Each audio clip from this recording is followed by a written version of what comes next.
हर जोड़ जुल्म के टक्कर में संघर्ष हमारा नारा है, बदल कर रख देंगे पंचायत का इतिहास, यही लक्ष्य हमारा है। जी हाँ, आपके चहेते कर्मठ, शिक्षित, ईमानदार एलएलबी शिक्षक और आपके अपने लाडले उम्मीदवार भाई मोहम्मद नईस मंसूरी। जी हाँ, आपके अपने नईस ग्राम पंचायत राज सरैया गोपाल से भावी पैक्स अध्यक्ष के उम्मीदवार है। जी हाँ, भावी पैक्स अध्यक्ष के उम्मीदवार है। इन्होंने आप लोगों के अपार सहयोग और अपार समर्थन के पश्चात अपना नामांकन देने जा रहे हैं। जी हाँ, तो आप लोग इस बार मोहम्मद नईस को अपने ग्राम पंचायत राज सरैया गोपाल से पैक्स अध्यक्ष बनाइए और अपने क्षेत्र में पैक्स से आने वाली सुविधाओं का लाभ उठाएं। हाथ जोड़े पहिया पड़े, हाथ जोड़े पहिया पड़े, बात जन भूलई है हो बड़का भैया, एहो बड़की भौजी मोहम्मद नईस के जितैया, एहो बड़का चाचा वकील नईस के जितैया। सरैया पंचायत से, सरैया पंचायत से पैक्स अध्यक्ष बनैहा, एहो बड़की दीदी, एहो बड़की चाची मास्टर नईस के जितैहा, एहो युवा साथी इन्हीं के पैक्स अध्यक्ष बनाइहा। भाई मोहम्मद नईस जिंदाबाद, जिंदाबाद जिंदाबाद। सरैया पंचायत के जनता मालिक जिंदाबाद, जिंदाबाद जिंदाबाद। भाई मोहम्मद नईस जिंदाबाद, जिंदाबाद जिंदाबाद। युवा नौजवान जिंदाबाद, जिंदाबाद जिंदाबाद। इनकलाब जिंदाबाद, जिंदाबाद जिंदाबाद। किसान मजदूर जिंदाबाद, जिंदाबाद जिंदाबाद। भाई मोहम्मद नईस जिंदाबाद, जिंदाबाद जिंदाबाद। सरैया पंचायत के जनता मालिक जिंदाबाद, जिंदाबाद जिंदाबाद। ए हो हर दिल के धड़कन हुए, हर दिल के अरमानवा, जीती है तो बढ़िया बढ़िया, करी है न कमावा। भाई मोहम्मद नईस जिंदाबाद, जिंदाबाद जिंदाबाद।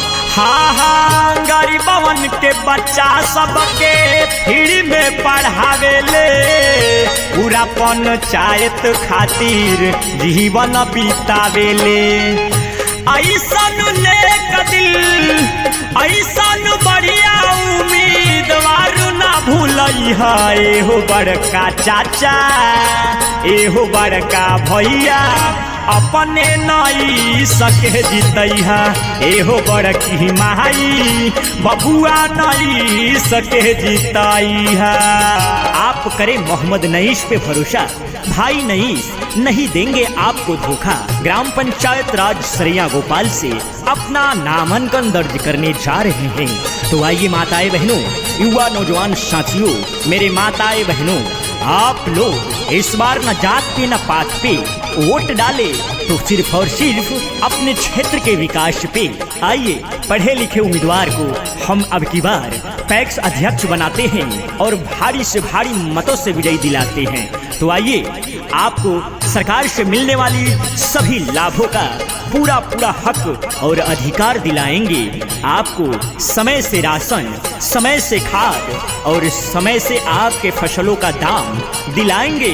जी हाँ, अब आपको चिंता करने की कोई बात नहीं है, आप अपने घर बैठे ही संपूर्ण सेवाओं का लाभ प्राप्त कर सकते हैं। जी हाँ, तो आइए भाई मोहम्मद नईस को जिताइए और अपने सरैया गोपाल पंचायत में विकास करवाइए। ए हो हर घर के दुलारा हुए, अखियन के तारा हो, बबुआ नईस के बानी रउए लोग सहारा हो। भाई मोहम्मद नईस जिंदाबाद, जिंदाबाद जिंदाबाद। ए चाचा हर घर के दुलारा हुए, अखियन के तारा हो, भाई नईस के बानी रउए लोग सहारा हो। पैक्स अध्यक्ष पद पे, पैक्स अध्यक्ष पद पे नहीं के बैठाई है एहो बड़का भैया, एहो बड़की दीदी भैया नईस के जीतई है, एहो बड़का चाचा बबुआ नईस के जीतई है। भाई मोहम्मद नईस जिंदाबाद जिंदाबाद जिंदाबाद, सरैया पंचायत की जनता मालिक जिंदाबाद जिंदाबाद जिंदाबाद, भाई मोहम्मद नईस जिंदाबाद जिंदाबाद जिंदाबाद, युवा नौजवान जिंदाबाद जिंदाबाद जिंदाबाद, इनकलाब जिंदाबाद जिंदाबाद जिंदाबाद, किसान मजदूर जिंदाबाद जिंदाबाद जिंदाबाद, भाई मोहम्मद नईस जिंदाबाद जिंदाबाद जिंदाबाद, सरैया पंचायत की जनता मालिक जिंदाबाद जिंदाबाद जिंदाबाद। हाँ टाइम पर खाद बीज मिली रसानवा, भाई नईस के बाटे इहे आरामनवा, भाई मोहम्मद नईस जिंदाबाद जिंदाबाद जिंदाबाद, एहो धान गेहूँ फसल के मिली बढ़िया दामवा, अब ना गरीबी रही मानी लो कहनावा, सबके साथ दीही, सबके साथ दीही आ साथ निभाई है एहो युवा साथी, एहो बड़का भैया मास्टर नईस के जीतई है, अब किस तरैया से इन्हीं के पैक्सू में जीतई है।